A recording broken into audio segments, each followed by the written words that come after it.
அதிசயங்கள் செய்கிறவர் நம் அருகில் இருக்கிறார். அற்புதங்கள் செய்கிறவர் என்றும் நமக்குள் வசிக்கிறார்.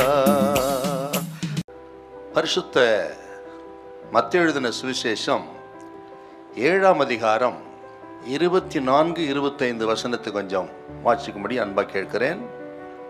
ஆகையால் நான் சொல்லிய இந்த வார்த்தைகளை கேட்டு இவைகளின்படி செய்கிறவன் எவனோ அவனை கன்மலையின் மேல் தன் வீட்டை கட்டின புத்தியுள்ள மனுஷனுக்கு ஒப்பிடுவேன். ஆண்டவராக இயேசு கிறிஸ்து ஒரு உவமை சொன்னார். என்னன்னா, ஆக ஒரு மனிதன் கன்மலையின் மேல் அஸ்திபாரம் போட்டு வீடு கட்டின மனிதன், அந்த மனிதன் புத்தி உள்ளவன் என்றும், மணலின் மேல் அஸ்திபாரம் போட்டு வீடு கட்டின ஒரு மனிதன் அவன் புத்தி இல்லாதவன் என்றும், இரண்டு விதமான மனிதர்களை குறித்து ஆண்டவர் இயேசு சொல்லுகிறார். அதாவது ஆண்டவர் இயேசு கிறிஸ்துவின் வார்த்தைகளை கேட்டு அதன்படி செய்கிறவன் எவனோ அவன் கன்மலையின் மேல் அஸ்திவாரம் போட்டு கட்டின வீட்டுக்கு சமமானவன், அவன் புத்தி உள்ளவன். இயேசு கிறிஸ்துவின் வசனத்தை கேட்டு அதன்படி செய்யாதவன் எவனோ அவன் மணலின் மேல் தன் வீட்டை கட்டின புத்தி இல்லாத ஒரு மனுஷன் என்று ஆண்டவர் ரெண்டு மனிதரை குறித்து சொல்கிறார்.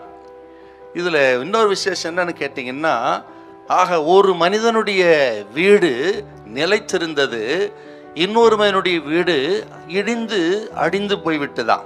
எப்போன்னு கேட்டா, ஆக பெருமழை வந்து பெரு வெள்ளம் அடித்து பெருங்காற்று அந்த வீட்டை மேல் மோதின பொழுது மணலின் மேல் வீட்டை கட்டின ஒரு மனுஷனுடைய அந்த வீடு அழிந்து போய்விட்டது, கன்மலையின் மேல் வீட்டை கட்டின அந்த மனுஷன் வீடு நிலைத்திருந்தது என்று ஆண்டவர் இயேசு அவர் வசனத்தை கேட்டு அதன்படி செய்கிற மனுஷனை ஆக புத்தியுள்ள மனுஷனாகவும், வசனத்தை கேட்டு செயல்படாத மனிதனை புத்தி இல்லாத மனிதனாகவும் அவருடைய முடிவு அழிவாக இருக்கும் என்று கர்த்தர் இங்கே சொல்லுகிறார். ஆக அருமையான கர்த்தரி பிள்ளைகளே, இந்த ஓமையில தான் எத்தனை ஆழமான கருத்து இருக்கு கவனிங்க. இந்த ஓமையில இங்க சொல்லப்பட்டிருக்க இந்த காரியம் ஆவிக்கிற விளக்கம் என்னன்னு கேட்டீங்கன்னா, வீடுங்கிறது நமது வாழ்க்கையை குறிக்கிறது. ஆக இந்த பெருவெள்ளம், பெருங்காற்று, பெருமழைங்கிறது நமது வாழ்க்கையிலே நாம் சந்திக்கிற சோதனைகளை குறிக்கிறது. பாருங்கள், கோதுமை என்று சொன்னால் அது சொலக்கினால் புடைக்கப்பட வேண்டும், அது போரடிக்கப்பட வேண்டும்.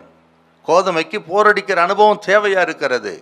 அப்படியானால் ஒரு கோதுமைக்கு இப்படிப்பட்ட சூழ்நிலை தேவையா இருக்கிறது போல நமக்கு சோதனைகள் தேவையா இருக்கிறது. ஆக அது வரும்பொழுது நாம் எப்படி செயல்படுகிறோம் என்பதை கொஞ்சம் நிதானித்து பார்த்து நம்ம பலப்படுத்திக் கொள்ள இயேசு நம்ம அழைக்கிறார். ஹல்லேலூயா, ஹல்லேலூயா.